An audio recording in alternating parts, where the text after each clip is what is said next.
Bonjour à tous. Alors dans cette vidéo, vous allez apprendre à retrouver l'expression algébrique d'une fonction linéaire. Donc ça veut dire par exemple, là je vais vous donner f de 4, je sais que ça fait moins 28, il faut qu'on trouve f de x, combien ça fait, par exemple 3x, 6x, etc. Donc je vous rappelle que les fonctions linéaires, c'est des fonctions qui ont la forme f de x égale a fois x, donc un nombre fois x. Donc quand on vous demande de déterminer une expression algébrique de la fonction f, en fait, ce qu'il faut faire, c'est retrouver petit a. Parce qu'on sait que forcément que f de x, ça va être ax. Donc nous, on cherche petit a. Voilà, on va s'aider forcément de ce qu'il y a ici. Nous, on sait que f de 4, ça fait moins 28. Donc ça veut dire que si je remplace x par 4, a fois 4, ça va faire moins 28. Donc c'est ce qu'on peut faire. Donc a fois x, donc a fois 4, on a dit, ça fait moins 28. Et nous, on cherche petit a. D'accord, c'est comme si c'était petit x. Hein. Là, on a juste une petite équation à résoudre. Alors, soit on trouve de tête, soit ici, on peut tout simplement diviser par 4 de chaque côté. Voilà, comme ça, a fois 4 divisé par 4, j'ai plus que a. Et ici, j'ai plus qu'à faire moins 28 divisé par 4. Et donc, petit a, ça fait moins 7. Donc, ça veut dire que notre fonction f de x, elle vaut moins 7x. Et on peut vérifier ici, si on remplace x par 4, on doit retomber sur moins 28. Donc, moins 7 fois 4, ça fait bien moins 28. Donc là, on ne s'est pas trompé. Des expressions algébriques de fonctions dont on connaît les représentations graphiques. Vous allez voir, ça ne change pas grand-chose. Déjà ici, on peut remarquer que f et g, c'est bien deux fonctions linéaires, hein, parce que sinon cette technique-là ne marcherait pas. Donc vous allez voir dans les exercices, généralement, quand vous avez le graphique et qu'on vous demande de retrouver les expressions, on vous demande si elles sont linéaires. Donc là, f et g, on voit que c'est deux fonctions linéaires parce que ce sont deux droites, et les deux droites passent bien par l'origine du repère. N'oubliez pas ça, c'est important. Hein. Donc ici, on justifie de cette façon. Les représentations graphiques de f et g sont deux droites qui passent par l'origine du repère. Donc f et g sont linéaires. Donc comme tout à l'heure, en fait, pour trouver f de x et g de x, il faut qu'on trouve le petit a, leur coefficient.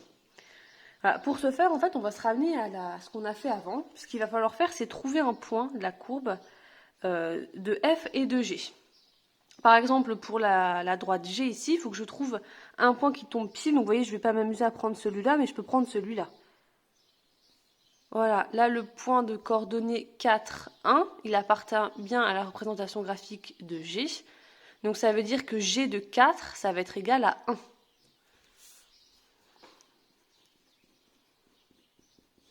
Voilà, ça il faut que vous trouviez un point. Alors on aurait pu en prendre un autre, hein. On aurait pu prendre celui-là par exemple.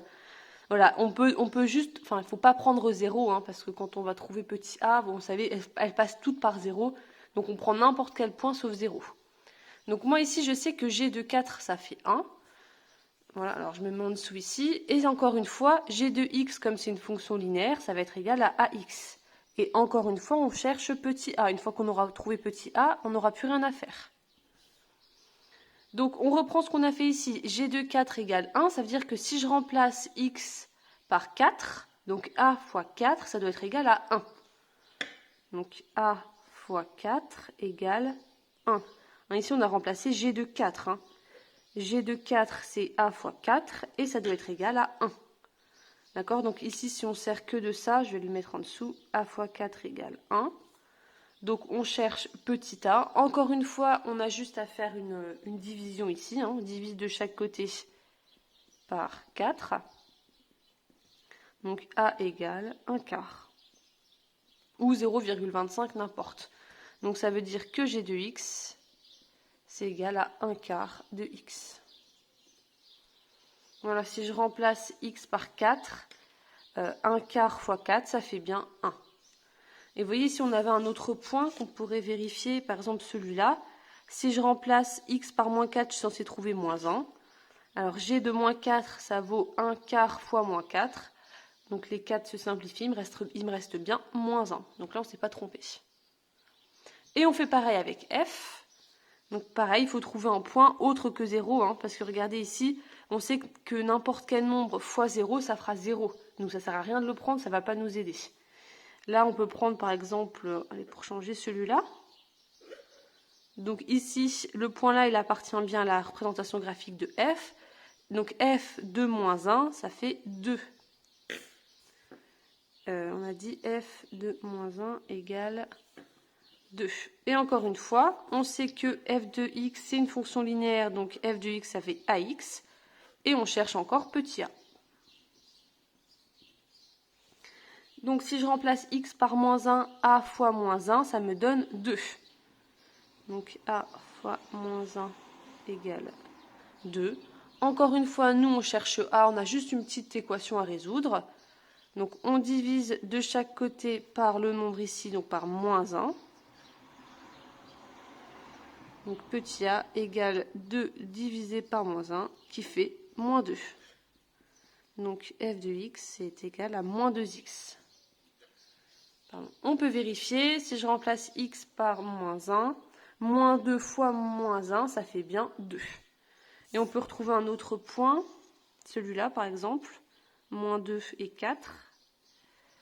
Alors f de moins 2, ça fait moins 2 fois moins 2. Moins 2 fois moins 2, ça fait plus 4, ce qui est bien égal à 4 ici.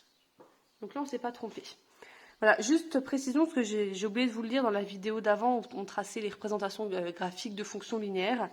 Mais quand vous avez une fonction qui a un coefficient positif, vous voyez, la droite, elle va vers le haut. D'accord ? On appelle ça les fonctions croissantes. Ça veut dire que on monte, on va plus l'abscisse est grande, plus l'ordonnée va être grande. Et quand on a un coefficient négatif, c'est l'inverse. Les fonctions, si vous voulez, la courbe, elle descend. Là, on les appelle des fonctions décroissantes, elles sont de plus en plus petites. Donc si vous avez par exemple une fonction comme celle-là qui descend et que vous trouvez un coefficient positif, ça veut dire que vous vous êtes trompé. Voilà.